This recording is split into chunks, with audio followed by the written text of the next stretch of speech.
الله تعالى وبركاته. اللهم صل وسلم وبارك على سيدنا محمد وعلى اله وصحبه وسلم اجمعين امين.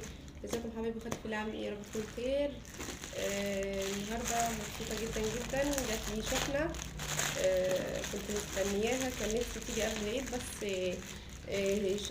ما شاءش ربنا يعني، وشاء ان هي تيجي بعد العيد.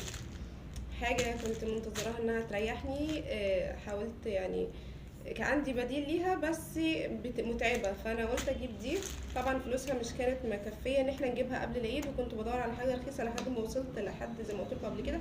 لما باجي اجيب حاجه لازم ابحث كتير الاول عنها واشوف ريفيوهات واشوف كمان صفحات تكون بتبيعها ارخص. فكنت متفقه مع واحد يجيبها لي وللاسف ضيعني، لقيته عايز يجيبها لي اغلى. فلما لقيت صفحه برضو كده جبتها اونلاين والشحن مجاني او السعر بالتوصيل. تعالوا نشوف احنا ايه اللي جبناه هنا النهارده. سكاني، هي حاجه من سكاني، اول مره اجيب حاجه من سكاني. هو انا بس ما فتحتهاش، هو الراجل خليته فتحها يبص لي عليها، فتح لي الشحنه تحت، لان المفروض ان معاينه قبل الاستلام، فانا كنت فاكره ان انا اجربها، فقال لي لا. تعالوا اوريكم هنا. طبعا الكتالوج كان طلعها لي معاها. مكنسة سكاني العمودية.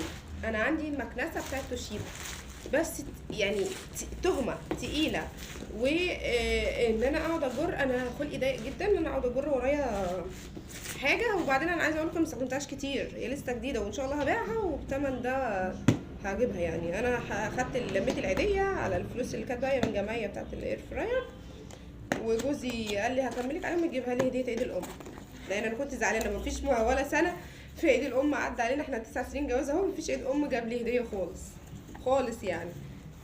فمش عامله اي اعتبار. فقلت له انا عايزه دي، جبناها بكام؟ ب4 ولا 10؟ 3990. ده كان اقل سعر شفته.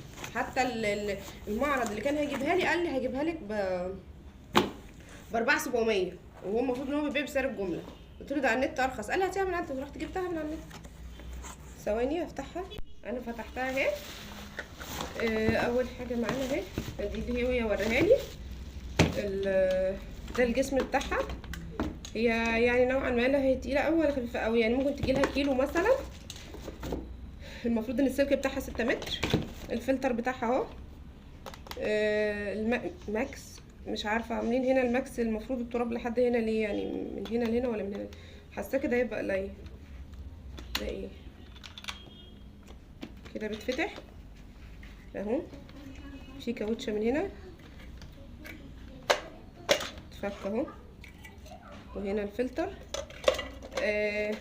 انا كنت عايزه يعني اجيب اللي هي اسمها ايه، بيسي للريشه. ده انا لقيتها ارخص، بس للاسف لما جيت بقى اسال على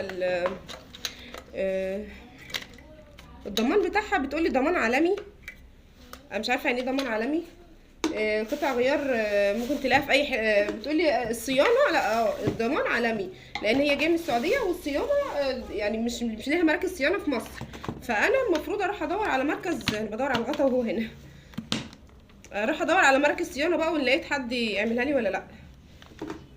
هي 3600 واط، ده اللون بتاعها. الزرار جاي مقفول اهو، معاها دراع.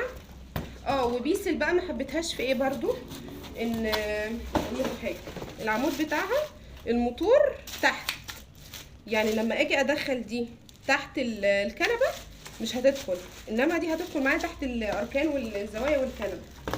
يبقى ادي دي اهي كده، دي بتاعتها العدله بتاعتها اهي. خليها هنا نشوف بقيه الحاجه بتاعتها فين. معاها قطعه زي المكنسه التانية للزوايا. انا بصوا عايزه اقول لكم الدنيا مبهدله، سايبه البهدله عشان اشوف. هي مش بتاعه تنظيف عميق وانا عارفه كده، بتاعه يومي، وانا هنا عشان قاعدين في الشقه هنا على طول، فانا جايباها للتنظيف اليومي اول باول. يعني دي اللي بتتعلق عليها الستاند بتاعها، بتتعمل في الحيطه، حتى جايبينها بالمسامير بالفشل بكله، وتتحط وتيجي بعد كده ايه، تروح متعلقه فيها كده في الستاند في الحيطه، تسنديها على الحيطه في مكان، تثبتيها في مكان مخصوص بقى. تاني اهو ده بقيه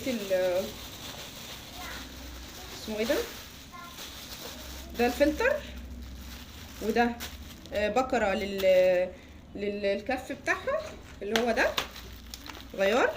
ده انا حبيتها في كده ان هي جايه معاها الغيار لو لا قدر الله يعني باظت. وده فلتر المفروض بتاعها تاني هنا برضو، كان قال لي تقريبا هنا، كنت انا شفتها اهو بتاع الفلتر اللي هو الخارجي بتاع الموتور. يعني جايبين معاها قطع غيار لقدام. المفروض ان في قطعه تانية ناقصه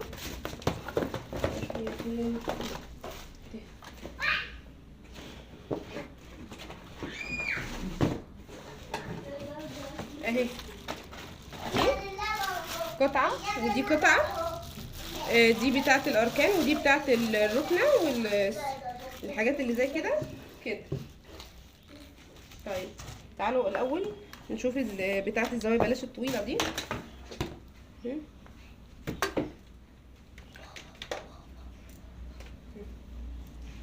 انا فكيت السلك بتاعها دلوقتي. ده الجهاز اهو، نشيل اللزقه. ده قطعه الموتور. ماشي، بسم الله الرحمن الرحيم. بس بقى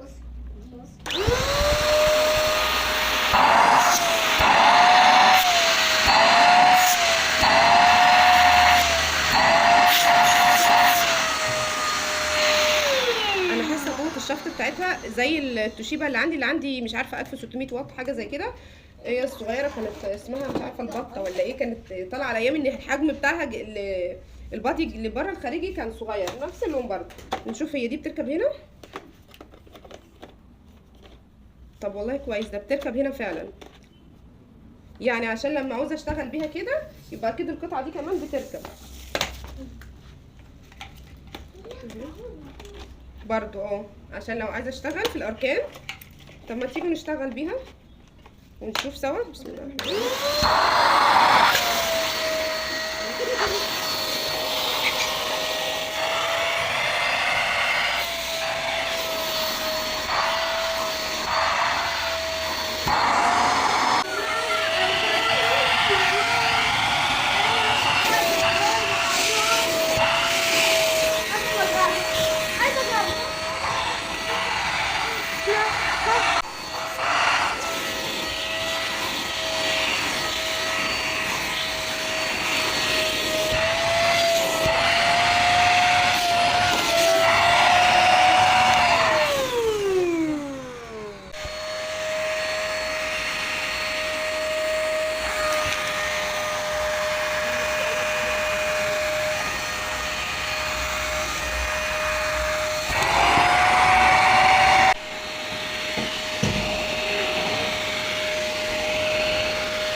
انا بوريكم هي شفطت الترابه الناعمه. انا عندنا هنا احنا قاعدين قدام الكوبري، بصوا ده كله من الركنه بس. يعني المفروض ان انا بنضف يعني يومين او يوم.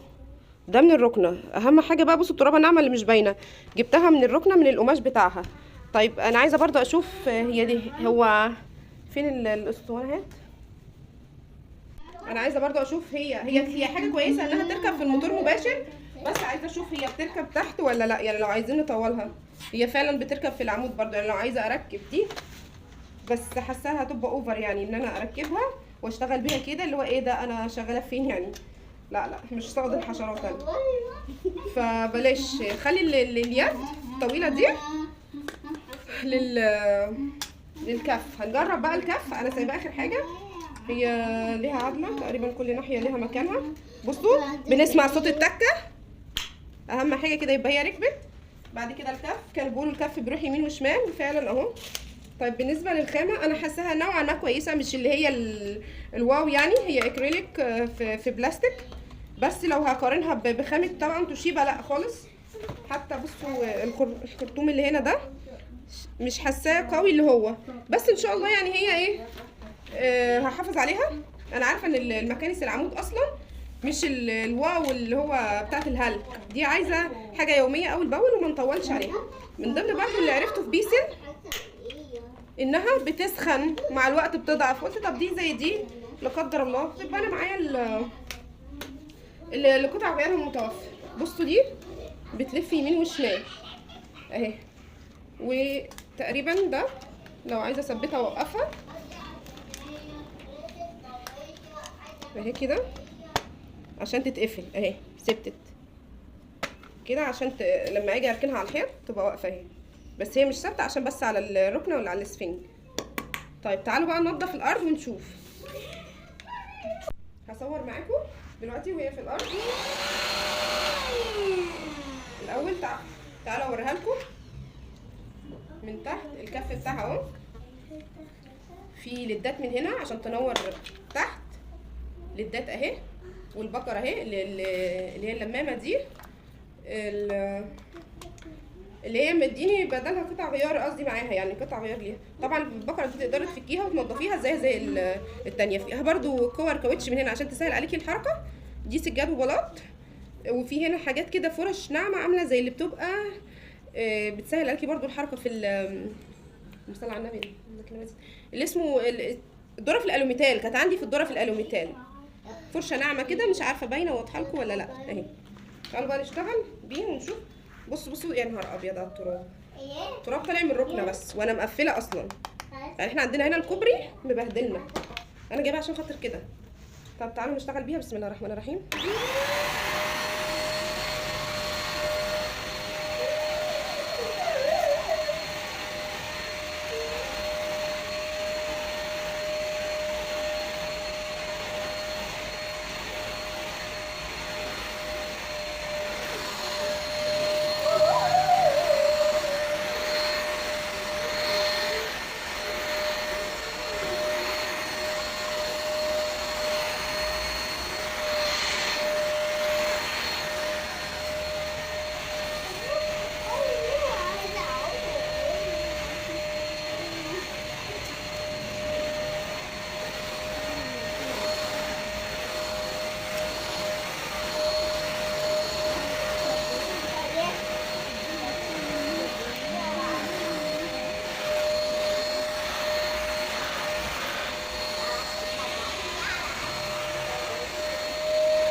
خبر ابيض.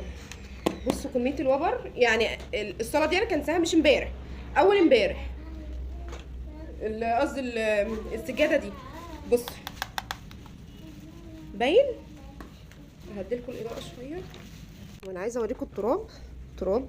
بصوا يا خبر ابيض، بصوا قد ايه. يا نهار ابيض النهارده. لا هي المكنسه نعمه فعلا. هي التانية اللي كانت روحها طويله، كان عندي صاحبتي واحنا بنات في المدرسه كانت تقول لي احنا بنستسهل المقشه، وانا لما جوزت فعلا لقيت ان المكنسه زهق.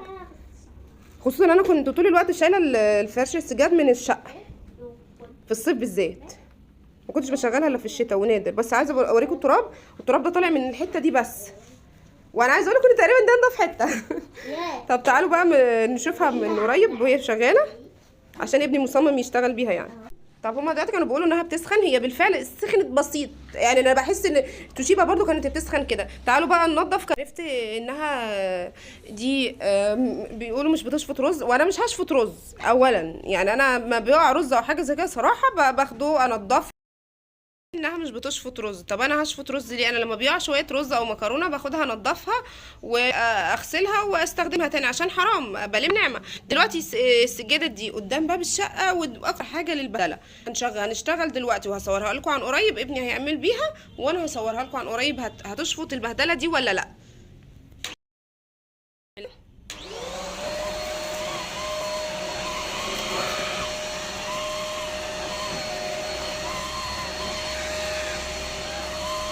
شايفين في شعر في الارض، في حاجات بتنضف اهي. علشان البتاعه دي طريه شويه، دي حافظه يعني السجاد، اللي فيها الابيض ده وبر، هي موبره يعني مش بهدله. على هنا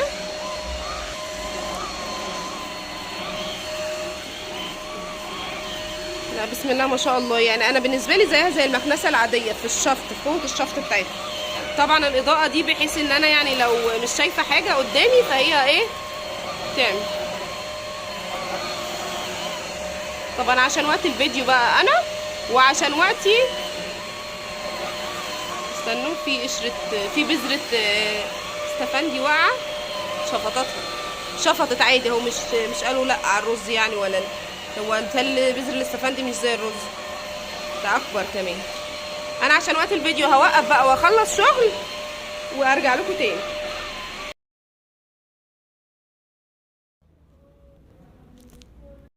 انا عايزه اقول لكم دلوقتي ان انا عملت السلطين، الاوضه دي والاوضه دي من على الوش، يعني مش اللي هو العميق، لان انا لا شلته ولا رفعت ولا عملت حاجه.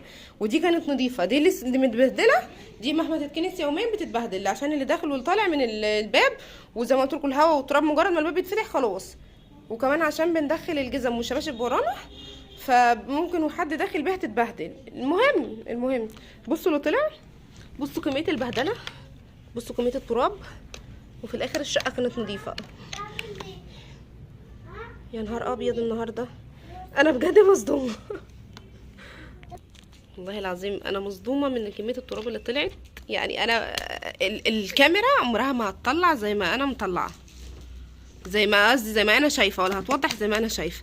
طبعا هو كده تقريبا اتملى ولا ايه. هي بقى عشان نحافظ عليها لازم الفلتر ينضف اول باول. يعني انا كده خلاص كل يوم هنضف بيها، او كل مره هنضف بيها لازم انضف الفلتر وخلاص. ده من اللي بيطول عمر الجهاز عشان التراب ما يطلعش على الموتور زي ما بيقولوا. بس بيقولوا ان معرفش لو كنست بها مثلا سلم بلكونه تراب شديد هيطلع عليا من الموتور، معرفش ما جربتش دي، هبقى اجربها بعدين معاكم يعني، لان الوقت دلوقتي ضيق عندي. بصوا التراب، يعني انا اقول لكم ايه، بس انا جبت لكم طبق قديم وهفضيه فيه عشان تشوفوا كميه التراب اللي طلعت من السجادتين. وعلى فكره انا جربت على حته سجاد، كنست سجاد وكنست سجاد خفيف، يعني كنست ده يا نهار ابيض النهارده، وكنست ده بس هي الحاجه الخفيفه فعلا من قوه شفتها هتشفطها، ودي حاجه كويسه. بسم الله الرحمن الرحيم، يا ستار يا رب. شايفين يا جماعه، انا لو بكنس بمقشه والله ما هيطلع ده كله. بصوا انا مقتنعه ان موضوع ان في ناس عملت ريفيوهات سيئه وقالت انها مع الوقت ضعفت، ومقتنعه ان الاجهزه حظوظ. يعني ممكن اجيب جهاز الاقي حد تاني شكر فيه والعكس. يعني في صفحات مثلا كنت جايبه من عندها مرجحه، المرجحه تجربه سيئه بالرغم ان في ناس كتير كانت بتشكر فيها. فهي الحاجات دي حظوظ، زي ما برضو بتجيبها من المعرض بتبقى حظوظ. فهي انا مقتنعه انها حظوظ. طبعا الفلتر لازم ينضف اول باول ويتغسل. ادي كميه التراب، اتفضلوا يا جماعه. بصوا شفطت قشر لب اهو. في ايه تاني؟ ومكان مع عيالي كانوا بياكلوا قرص شفطه، ودي استيكه اهي صغيره، وبذره استفندي. يعني شفطت حاجات كتير اهو. وده ايه من سجادتين صغيرين، يعني الواحده فيهم 2 في 3 كل واحده. هاتي الاستيك. مش تنفع يا ماما، فاكراها استيكه بتاعتها يعني، هي حته صغيره مش. فادي اللي طلع. لا بجد ربنا يبارك فيها ويحميها لي يا رب. هي كويسه لحد الان. انا مش النهارده كده لحد استخدامها اهو انا مش شفت اي عيب. كسخونه بالنسبه لي ما سخنتش اللي هو في ايدي. انا اصلا كآية اي جهاز ما باجي اشغله ما بطولش. يعني حتى المكنسه الثانيه ما بسيبهاش مثلا ربع ساعه. هم بيقولوا ما تشغلهاش ربع ساعه متواصله وريحيه. انا المكنسه الثانيه ما بشغلهاش ربع ساعه متواصله، يعني بريح انا وبريح الجهاز. فانا يعني ما سخنتش. بس ربنا يسترها بقى مع الوقت. قالوا الاهتمام بالفلتر اهم حاجه، والتراب تنظيفه اول باول الفلتر هو اللي بيطول عمرها، وان شاء الله ده اللي هيحصل. انا كده اكون خلصت الفيديو. متهيألي مفيش حاجه تانية اقولها لكم. هنشوف بس هي ليها ضمان سنه بضمان السكاني المغربي عندنا هنا في الزقازيق. الضمان بتاعها ده الكتالوج بسم الله ما شاء الله يعني. كله بالانجلش برضو. شويه نصايح عامه دي الاستخدامات الكهربائيه عادي يعني، مش ملوش علاقه الاستخدام كله بالانجلش. ادي الموديل بتاعها اسمها اس كي 13027 ان دي يعني النيو الاصدار الجديد منها. وانا كنت باكد وانا بشتريها ان ده الاصدار الجديد اللي هو مع القطع بتاعتها والغيار اللي هو الفلاتر الزياده والحاجات دي. في فلتر تاني اللي هو ده، دول كده زياده، ما كانش الاصدار القديم بينزل معاه الحاجات دي. طبعا هي كويسه جدا بالنسبه لمنتج صيني. هي سوكاني من المنتجات الصيني، افضل المنتجات الصيني النظيفه. يعني المنتجات الصيني معروف انها اي كلام، بس دي السوكاني حاجتها نظيفه. وخلي بالكم هي لسه في الاول، كل مدى ما الحاجه بترخص بيعملوا في الخامه، بيقللوا في الخامه والجوده. انا مقتنعه بالكلام ده. حاجات كتير بلاقيها كده بعد كده يعني، سواء منتجات التجميل او الاجهزه. فمش مهم يعني، ان شاء الله تمنها يكون حلال عليها وربنا يبارك فيها. ده شكلها اهو زي ما في الصوره، زي ما جت. 220 ل 240 فولت، 50 60 هرتز، 3600 واط، ميد ان تشاينا.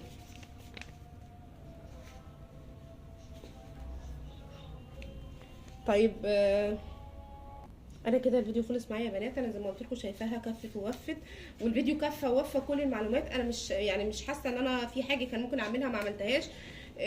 كنست بيها بلاط، كنست بيها سجاد، عملت بيها الركنه هنا، طلعت تراب انا مش شايفاه. طبعا الترابه الناعمه دي، وبالذات مرضى حساسيه الجيوب الانفيه زي حالاتي هم اللي بيحسوا بيها. بس حلوه جدا للاستخدام اليومي. خفيفه في الايد، مش متعبه.